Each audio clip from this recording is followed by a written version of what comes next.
તાને આવવાનો એની સ્પીડ તો જો પૂંછડીની પટપટાવાની થઈ ગઈ. તારે આવવાનું નહીં. તારે ઘરે રહેવાનું રવિ જોડે રહેવાનું હો ખવડાવી દીધું હો, 2 રોટલી હા.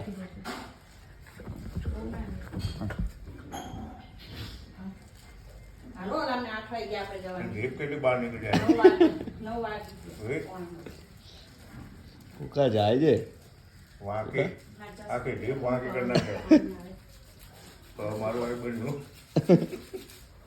એને હમણાં થોડી વાર બહાર લઈ ગઈ હા હમણાં તો લઈને ગયો. કલાક રહીને પાછો લઈ લીધી ઘડીક વાર. એને ખાલી દુકાન બતાડી જવાની બંધ છે એટલે પછી પાછો આવી જશે. દુકાન મોટી લઈ જઈએ ને દુકાનથી પેલા કરી તો પાછો આપણે